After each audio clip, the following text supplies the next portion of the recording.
Hi, and welcome to the Restorative Wellness Clinicians Corner, a video series exclusively for functional health professionals, where we interview the top experts in the latest research, products, tools, and best practices for getting your clients exceptional results. Hi, everybody, and welcome to today's episode of the Clinicians Corner. Today, I want to talk about something that we all experience, feeling flat. You know the feeling, right? Instead of waking up ready to take on the world, eager to hop out of bed, you have that kind of pit of dread at the bottom of your stomach. Something feels off and you just kind of want to reach over and hit that snooze button over and over again rather than face your day. You're just like, oh my God, can I go back to bed, please? But instead, what you got is you got client calls, you got meetings, you got labs to review, podcasts to record, Instagram posts to get out. We have all been there. And here's the catch. While I will hazard a guess that as a functional practitioner, you love most of what you do, the reality is that what it takes to be successful in any field, ours included, is not always rainbows and unicorns. It's consistency. And consistency can be, honestly, kind of boring. Consistency means showing up every single day, whether you want to or not, setting precedents and following them. Things like sending your clients follow-up notes within a business day, writing your blog once a week, showing up every Tuesday for that IG Live. It means tracking supplement orders, responding to client emails, doing your invoicing. Oh, well, worst, right? It's the day in, day out of the actual work, the nuts and bolts of what we actually do. And on some days, it can feel light and fun and you're on fire and you feel efficient. And then there are those days where the whole thing feels just like a slog. You don't even want to take a shower and get dressed. You just prefer to curl up on the couch with a smoothie and your favorite Netflix series. I get it. I feel you. I've been there. In fact, this summer, I have had several moments exactly like this. Another meeting, another problem I've got to solve, another email to write. And here's the thing. What sets apart those who are truly successful, like knock it out of the park success, the people that you probably watch like I do, side-eyed with a touch of envy, those people, they have figured out a way to get through the times when they're feeling flat. They show up even when they don't feel like. And often that's what it takes, finding our way through when we have a full-on case of the I don't want us. Since I've just been through exactly this moment myself, but here I am, keeping on, and actually feeling really optimistic and inspired once again, I thought I would take today to share some of the strategies that have been the most helpful for me to keep the fire lit. So first, if there's something that you're avoiding, do that first thing. I make every effort to structure my day so that I do the hardest thing on my list first. When you do the hardest thing first, as in before checking email, before checking your social media, before looking at your text messages, like truly first, this means that you're starting your day with some serious accomplishment. It takes that hairy monster that's going to kind of hang around in your subconscious and pester you. It's like, ooh, I'm still here. I'm still here. I'm still here. When are you going to get to me? And it takes that monster and it just tames it. It conquers it. There's something so deeply satisfying and freeing about just getting that hard thing done. And if you're going, I don't know what the hard thing is, the easiest way to tell if it's hard is your relationship to it. If you've been avoiding it, that's the thing you need to do. So here's what I want you to do. I want you to actually pause this podcast right now. I want you to think of the one thing that you have been avoiding doing. There might be more than one, but I just want you to pick one. And then I want you to go and do it.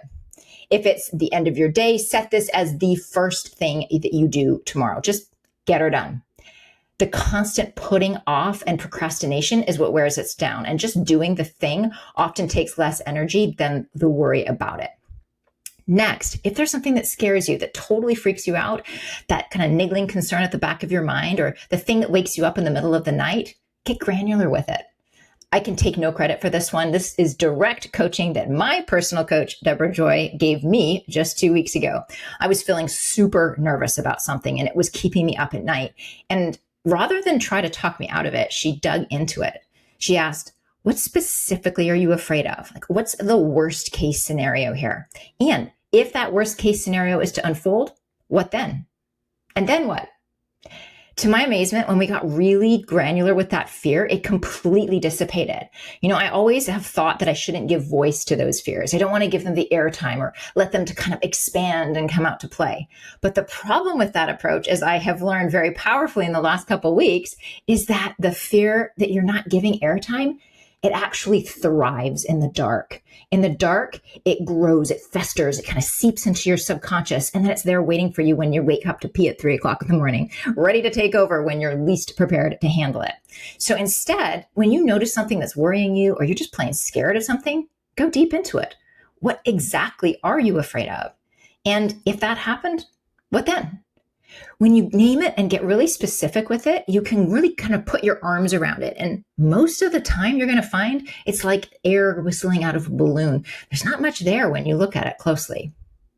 Now, the next trick I use all the time, especially when I'm feeling uninspired, I change my physical location. I move. Ideally, I get outside, take the dog for a walk, go for a run, even just taking my laptop to a different room and changing my work environment can shake things up. Moving shifts your energy and changes your context. Perspective shifts, shift perspective. Next, if you're really struggling still, remind yourself of your why.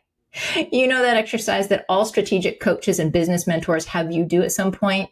They kind of get in touch with the heart of why you do what you do. Well, it turns out this is one of those times where that work comes in really handy. I actually have an email folder that's called To Read on a Rainy Day, and I put anything that gives me the warm and fuzzies into it. A delighted client who's all emotional because of a health transformation we achieved together, that's going in the folder. A student who's sharing huge wins with her own clients, that's going in the folder. We just had one of our alumni post a beautiful testimony about the power of our training on our practitioner Facebook group, and it couldn't have come at a better time. I was feeling a little bit glum about things, and that simple post lit a whole new fire under me. This is my why. This is what gets me out of bed in the morning. Now, if you're just having a hard time overall mentally, and we all have those days where it feels impossible to lock in, my favorite tool is brain.fm. It is by far the single most effective tool I have ever used to clear through the mental chatter and flip me right into productivity and focus in seconds. In fact, I am so in love with this tool that I interviewed Dan Clark, the CEO of this amazing company, back on episode 34 of this podcast. So if you want to understand why it works so well, that was a fascinating conversation. But even before then, just go download brain.fm and use it. You can thank me later. My last recommendation is a book that I was gifted by one of my mentors, Bo Eason, years ago. The War of Art by Stephen Pressfield. If you've not read this book, please add it to your list. It's something I keep close and refer back to regularly. In fact, I just had coffee with a close friend I'd given this book to yesterday, and he was sharing how much he returns to it over and over and over again. I'm not going to spoil it for you, but let me just say, if you're in a dull moment, this book is a lifeline. So, in closing, if you're feeling flat right now, I want you to know it's okay. It doesn't mean you're broken. Doesn't mean you're in the wrong field. It sure is not a sign that you should turn it all in and give it up. It just means you're human. Sometimes we just need a few small shifts to find our way back to center. And maybe today it's doing that one thing you've been avoiding, or maybe it's pulling out your why and letting it speak to you again, or maybe it's taking the afternoon off and going for a walk. You don't have to feel inspired 24/7, 365 days a year to do meaningful work. You just have to take the next small step. And when you do, that spark that you've been missing has a funny way of showing back up. And of course, I will be here cheering you on. Hey, practitioners, can we have an honest chat about fertility cases for a minute? When a client walks in and says they're trying to conceive, do you feel confident or a little unsure about what to do next? Let's be real. Even with advanced training and clinical tools, fertility cases can be some of the toughest ones that you'll face. There is so much going on beneath the surface, and when your clients aren't getting the results they want, it's hard not to wonder if you're missing something. Here at Restorative Wellness Solutions, we want to make sure you feel 100% confident and well-equipped to help every single fertility case that walks through your door. That's why we're inviting you to join us for a free 3-part live fertility masterclass series where we'll walk you through how to tackle even the most complex cases step by step. We're covering everything from laying solid nutritional foundations to figuring out which tests to run to using simple sex-specific tools that help your clients get better results. Whether you're brand new to fertility or you're looking to go deeper, this series will give you a practical clinical framework that you can start putting into practice right away. So don't wait. Head to the show notes, click the link for Precision Nutrition for Fertility, and grab your free spot now. You and your clients will be so grateful that you did.